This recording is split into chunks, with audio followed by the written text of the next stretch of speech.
everyone, and welcome to the Wild Side with Wildlife SOS. I'm Kartick Satyanarayan, co-founder and CEO of Wildlife SOS. And joining us today is a man of many talents, a passionate environmentalist who actively advocates wildlife conservation, an animal lover with a special love for horses, an extremely versatile film actor whose recent film, Extraction, is the talk of the town on Netflix. He's a very compassionate man and a friend, the remarkable Randeep Hooda. Hi, Randeep. Thanks for joining us on the Wild Side with Wildlife SOS. Thank you. That introduction sounds like somebody else. How are you doing? I've been good. I've been dealing with this whole lockdown, being a very outdoorsy person to be out. One would like to be out there, but then we are all holed up at home for a good cause, I think. I hope everyone at home is safe. Yes, safe. My parents, who also live with me here in Mumbai, are right now at their house in Faridabad, near my sisters. So they are safe. Everybody I know is safe from it, and they're taking all necessary precautions, as we must all. That's great to know. And what have you been doing during the lockdown to keep busy? Have you developed any new skills? I know a lot of people have been trying their hand in the kitchen and gardening. I am not the kitchen type yet. It's going to take me another 4 or 5 years to get to the kitchen. Have you been extracting people on the side? Yeah. No, I've just been spending a lot of time with my dog and, taking her for the run in the building, its compound itself. And, I'm doing some voice training on the harmonium. Voice training, not musical training, because I can't sing to save my life. But I've been doing a lot of voice training and all that, and doing back to some imagination exercises that we used to do with Nasir Saab and all that. So been busy doing all that, picking up on things. I picked up the saxophone again. It's my lips don't have the muscle anymore. I used to play it some 8-9 years ago. Stuff like that, just being and watching a lot of content on TV, including a lot of nature stuff, a lot of series, I love historical, so been watching The Crown, The Last Tsars. There's a very funny movie called Look Who's Back in German, which is basically that Hitler comes back in 2014. He comes alive, and what happens. So it's really funny. And been trying to stay away from the TV news unless it's just information. Avoiding all debates, all those things which can drive you mad if you're all locked up. Speaking of TV, right? It just reminds me that you'd be very happy to know that Wildlife SOS had a 6-episode series on Nat Geo Wild that was produced. And it's ending now. I'll send you the link on Hotstar. Our team working in the field, getting dirty, going down wells, rescuing crocodiles, leopards, elephants, etc. I think you'll love it. I know. Adil had posted about it, and I was going to see it. But what I admire about people, and which includes yourself, is that the ground level work is what really, really matters. Whether it is Afroz Shah, who actually goes and cleans the beaches and is trying to change the mindset of people who live around the coast. But I always argued with him that the waste is coming from the high rises. So we have to block it from the canals through which it comes into the sea.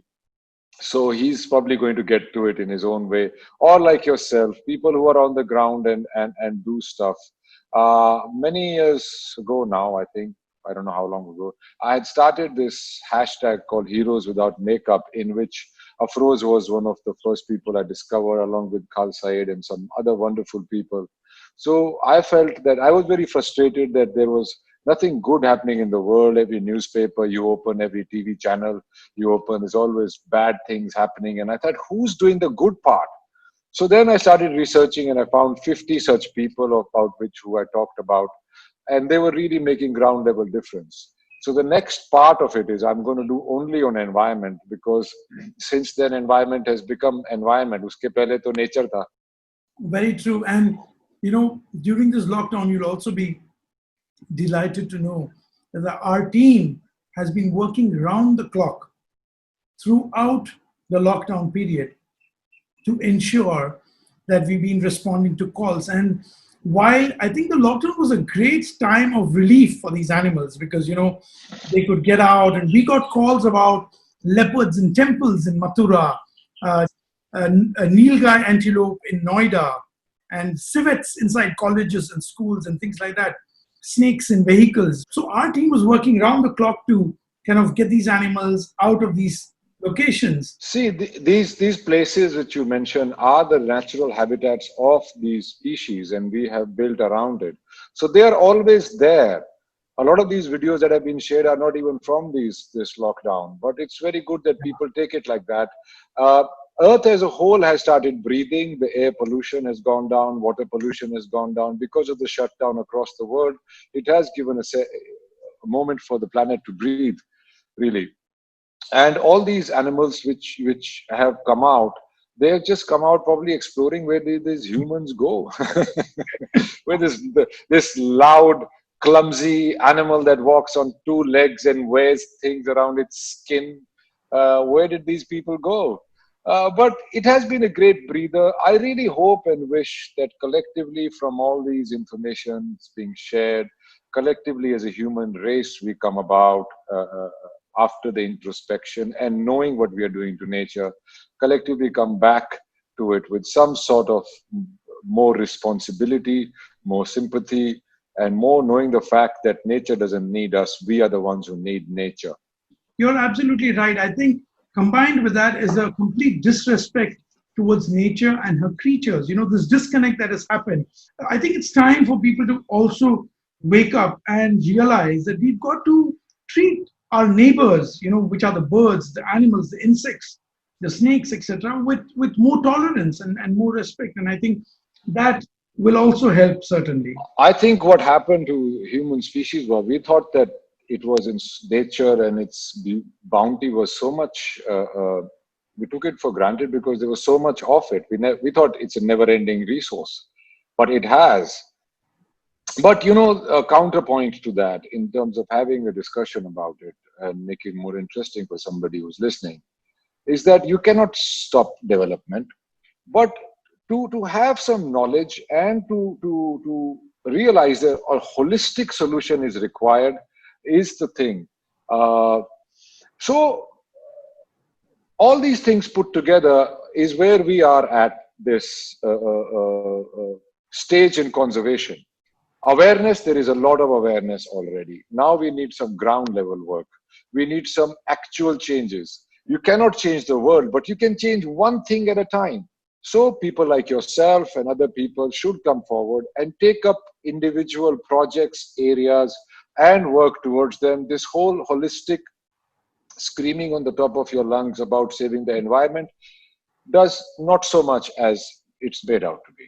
Randeep, you're absolutely right. It is essential for us to be practical about what is possible, what is necessary, and what is realistic. And I think that a lot of people try to achieve an impossibility by saying, people need to stay there. In fact, this was one of my arguments with people who said that snake charmers should exist because the community of snake charmers, a lot of them are there in Haryana, in Faridabad, in fact.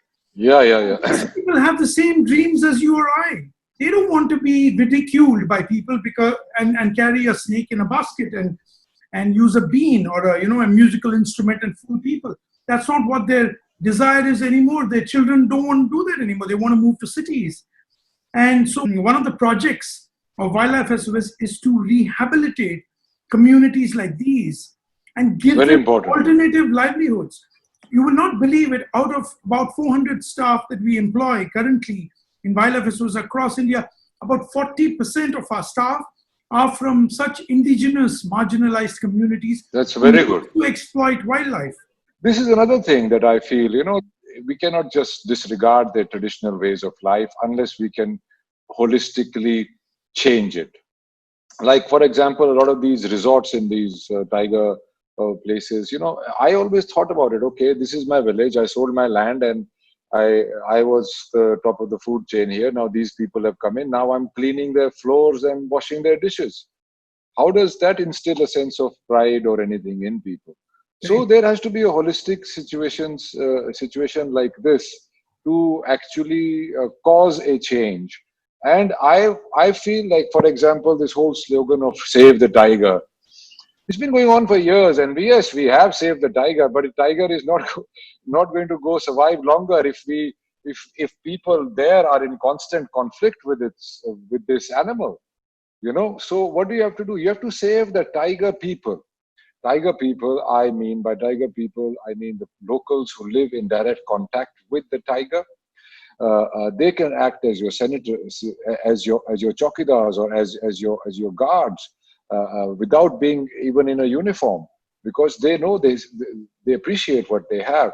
So saving the people around these people who are in direct touch, for example, with these forests, then the forest services are there, then there are mazdoors there, then there is a whole tourism industry that operates on top of it, right?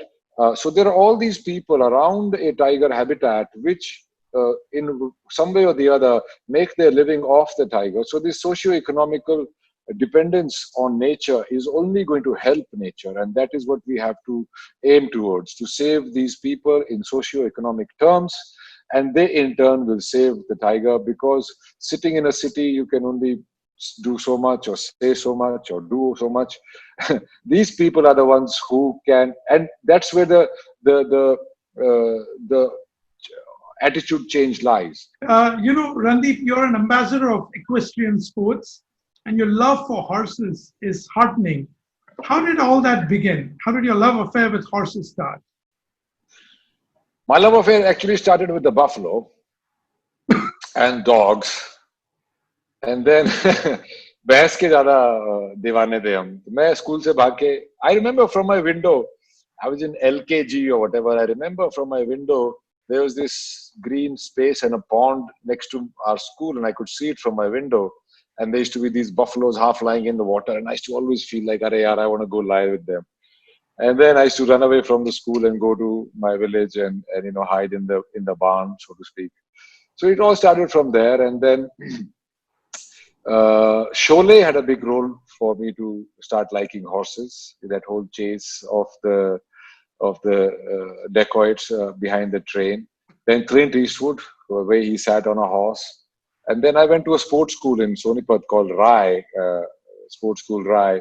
And there we were supposed to have sport which you follow throughout your school days, and 2 hours in the morning, 2 hours in the evening.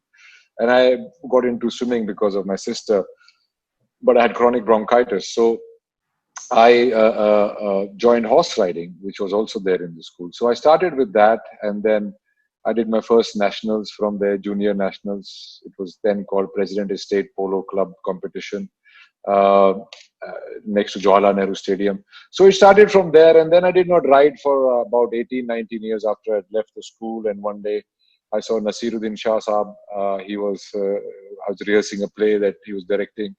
And I asked him, where do you go riding? Because he came back in boots one day. And so I started riding here. I bought my first horse, who died in my arms in 2 months, which was terrible. I bought more horses, then I started competing. I really feel that there is no life without sports, and there is no sports without competition. Even if you play carom board, please play a sport. It gives you a sense of competitiveness and sportsmanship, which is very, very important in life. To be able to lose gracefully, to be able to listen to instructions with attentiveness, and to be able to apply what you have learned. You're also known to be someone who speaks up for the voiceless and takes a stand. What inclined you to this path? What motivates you? I have always felt this affinity towards the voiceless since I was a child. But now that I have a voice that some people might want to hear because of me being in a entertainment industry, being an actor, I feel that why not use it for that? I feel that this is a universal cause. It does not have any boundaries. It's the whole planet is one. And I think if you really have the warrior in you, so I would rather dig my heels for the holistic environment and the voiceless than dig my heels for political and communal causes. Amazing. Yeah, I hope a lot of our viewers will get inspired by hearing what you're saying. You were recently appointed by the United Nations Environment Program as the ambassador for aquatic migratory species. So yeah, congratulations for that. Can you tell us what impact you'd like to create with this title? Same thing. I have to apply whatever I've learned in the forests or working or being around forests. The sea is the same mechanism. It's just that it's underneath the surface. I'm actually scared of the deep sea. So I think it's first of all an opportunity for me to get over that. And I've been watching a lot of videos and been watching a lot of undersea photographers and their journeys to educate myself more about the sea. And they are not such predators. Like in a forest, the least harm you would probably get from an animal is the tiger. It's a gentleman of the jungle. Similarly, the predators of the sea are the same. They're not really interested in you. So my first step would be to go scuba diving, see it for myself, the wonders.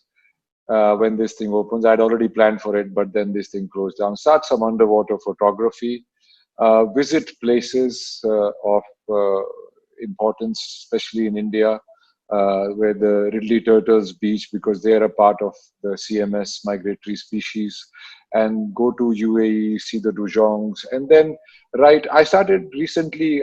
My first attempt was to do photo essays. I did it on tiger people in Corbett, and I talked about my mother and the IFS officer and the guard and the driver and everybody. So maybe document these things and highlight people who are doing good work firstly, and then try and see how I can participate in it and make it bigger and easier for them. That will be my effort. Excellent. Speaking of migratory species, the Aravallis are home to hundreds of native and migratory species of wildlife, birds, including leopards, jackal, hyenas, and this habitat is under threat from development. I know your thoughts about development are a very balanced approach, but what are your thoughts about this, especially since this is in Haryana, your native place? I interviewed the Haryana Chief Minister, and not in a sycophant way. I really asked him these questions, and I asked him these as well. The Haryana CM is definitely an environmentalist at heart. He's somebody who's taken not just the Aravallis, but the water table and all these other problems of trees and everything. He's going to look for holistic solutions.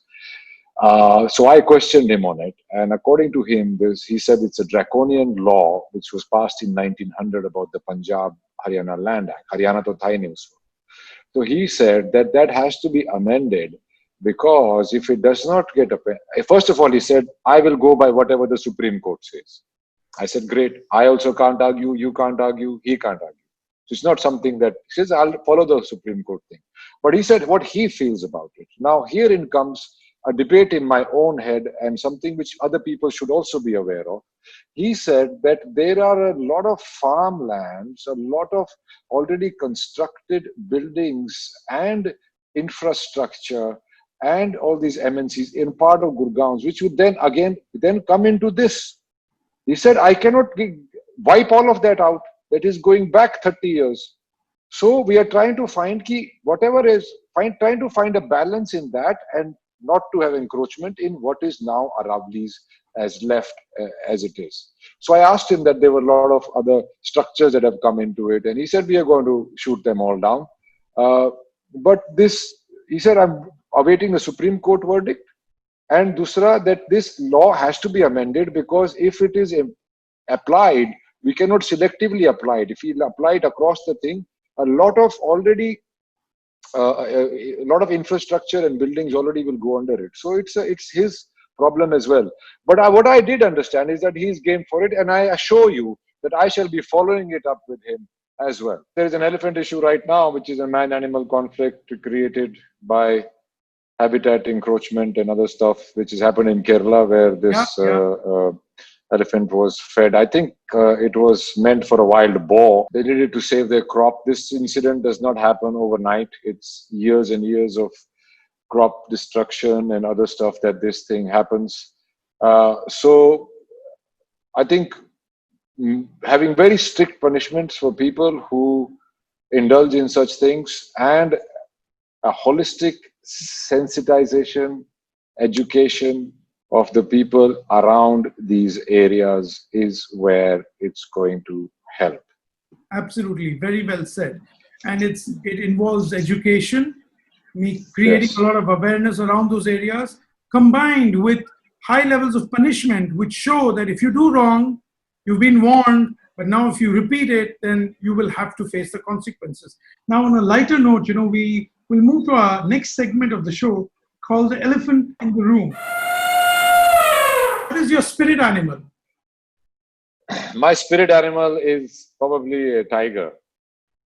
Who or what inspires you? Sikhism inspires me, and Billy Arjun Singh. What is your favorite horse breed? My favorite horse breed would be Frisian or a Luciano. Name your top 3 favorite animals. Oh, dogs, horses, and monkeys. That's amazing that you say monkeys. Most people are terrified of monkeys. Monkeys, I in fact find it the most interesting subject to photograph as well. Great. When all this pandemic and this craze is over, you should come over to our facilities and do some photography. I think you'd love it. Yes. I have heard from Adil about it a lot. In fact, you had invited me and I couldn't make it. But yeah, I'll come for sure, man. Tell us about your most memorable experience of falling off a horse. Falling off a horse. I remember I fell off a horse when I first started riding in school pretty badly, and I landed with a rock under my backbone, Oh which my hurt goodness. a lot. And I remember everybody laughed at me, and my coach, Mr. Fauja Singh, said, nicknamed me Laddu from that day, and that name stuck for a long time. Laddu ki tarah gir jata hai idhar udhar. So I was Laddu because of a horse fall for a long time. That's hilarious. Which was your favorite part in the film Extraction? And what did you enjoy the least? Uh, favorite part was the knife fight with Chris, and what I enjoyed the least was having prosthetics on for 10 hours. Good God. Well, Randeep, that was amazing. Thank you for chatting with us today. It was great to see you on the show. Pleasure, brother. To see you soon. Take care, stay home, and stay safe.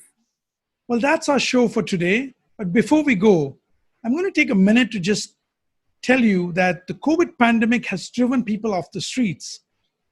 But at the same time, calls involving wildlife across cities have increased tremendously. The Wildlife SOS hotline continues to operate despite the nationwide lockdown. If you'd like to help animals in distress and support the Wildlife SOS rescue team and the animal care staff, all you need to do is go to wildlifesos.org/donate and make a donation of whatever you can. Every little bit helps, and your donation will help make a big difference. Thank you, and see you soon. Bye.